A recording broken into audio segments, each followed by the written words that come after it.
Milagre da parte do Senhor, porque Ana anualmente ela subia ao templo, ao tabernáculo do Senhor para oferecer sacrifício ao Senhor, tanto em orações e súplicas, como também levava um novilho, como era de costume da época.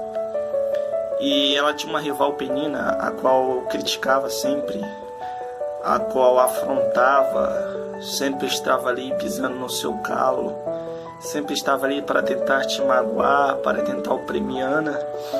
Mas a palavra do Senhor diz que Elcana amava muito ela. Porém, Penina, ela tinha filhos, Ana não tinha, porque ela é estéril. E ela pedia para que Deus abrisse assim a sua madre. E anualmente ela ia ao templo do Senhor, ao monte do Senhor, a orar, pedir para o Senhor um filho, porque ela desejava muito do seu coração. Então chega o dia em que Deus ouve a oração dela, porque ela faz um voto com o Senhor e ela diz que se o Senhor abrisse a madre e concebesse ela um filho, ela ofereceria ele ao Senhor para servir ao Senhor desde criança. Então Deus atendeu o seu pedido, Deus ouviu a sua oração, porque na época Deus estava precisando de um homem de Deus, Deus estava precisando de um profeta, Deus estava precisando de um juiz. Por quê? Porque os filhos de Eli, a qual ministrava no templo do Senhor, estavam corrompidos, não estavam obedecendo a palavra do Senhor. Eles eram sacerdotes porque era da descendência de Levi, eram filhos de Levi, ou de Eli, quer dizer, bem dizer, da tribo de Levi. E eles não obedeciam ao Senhor, fazia tudo ao contrário. Se era para se purificar, eles não se purificavam. Se eram para adorar, eles não adoravam. Se era para se abster das coisas ruins, eles não. Porque a palavra do Senhor diz que a maldade deles subiram até a narina de Deus. Porque os jovens estavam totalmente corrompidos, aqueles jovens não queriam saber do Senhor. Aquele jovem não dava importância para o Senhor. Aquele jovem não dava importância para a sua chamada. Aquele jovem não dava importância para o cargo a qual eles exerciam, porque eles eram sacerdotes, mas não estavam exercendo o cargo de sacerdote. Tem muitas pessoas que são chamadas para um cargo, mas não exercem ele. São chamadas para obreiro, não exercem o cargo de obreiro. São chamados para diácono, mas não exercem o cargo de diácono. São chamados para presbítero, mas não exerce o cargo de presbítero. São chamados para evangelista, mas não exerce o cargo de evangelista. São chamados para o chamado pastoral, mas não consegue apacentar se nem quer as suas vidas próprias. E assim estava acontecendo no templo, no tabernáculo do Senhor. Estava uma bagunça. E a palavra do Senhor vai dizer que dificilmente o Senhor se revelar. Por quê? As visões não eram mais frequentes como era no princípio, a todo momento, quando Moisés se dirigia ao templo do Senhor, ao tabernáculo do Senhor, o Senhor se manifestava, a sua glória cobriu o tabernáculo, a sua Shekinah descia, a sua presença vinha sobre aquele lugar. Mas a palavra vai dizer que no tempo de Eli, dos seus filhos, a presença não era mais frequente, dificilmente tinham visões, dificilmente tinham sonhos da parte do Senhor, tinha uma profecia da parte do Senhor, porque o Senhor não habita em tabernáculo, está desorganizado. Eita glória, forte. O Senhor não habita em casa desorganizada. O Senhor não habita em tabernáculo que está uma bagunça, que ninguém se purifica, ninguém se preserva mais, ninguém fica em santidade mais, ninguém se reserva mais para o Senhor, ninguém adora Ele em espírito e em verdade, ninguém o busca em espírito e em verdade, mas está uma bagunça. Deus, Ele não habita em tabernáculo. Assim como Ele não habitou e não habitava.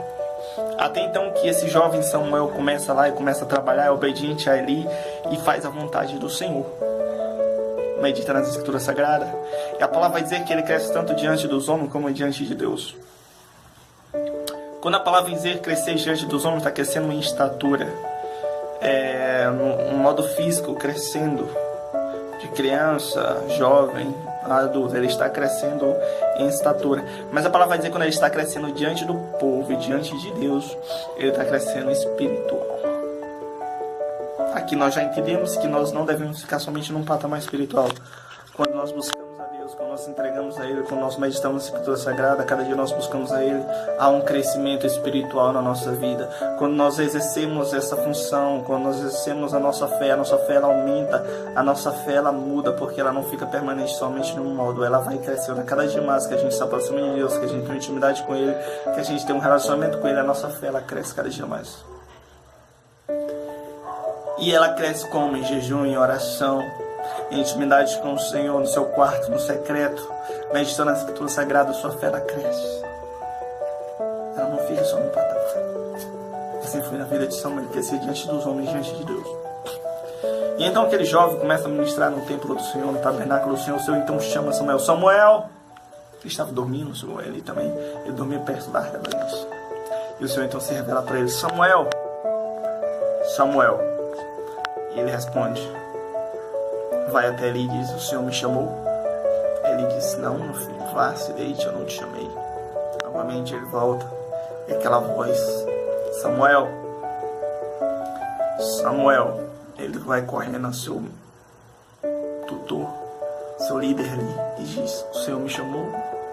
Ele: não te chamei, jovem, volta, deita e te dorme. Novamente aquela voz: Samuel, Samuel. E ele voltou e foi novamente ali. Ele vai: se essa voz voltar a você novamente, responda dessa seguinte forma: eis-me aqui, Senhor, teu servo ouve. E assim foi feito. Quando ele se deitou, a voz veio: Samuel, Samuel. Então ele falou: eis-me aqui, Senhor, fala, que o teu servo ouve. Ele entendia que o Senhor já estava chamando Samuel. Ele lembrou da experiência dele passada, quando o Senhor chamou ele para o ministério sacerdotal. E ele entendeu que o Senhor já tinha escolhido Samuel como sacerdote, o Senhor já tinha escolhido Samuel como profeta do Senhor. Então Samuel responde: eis-me aqui, Senhor.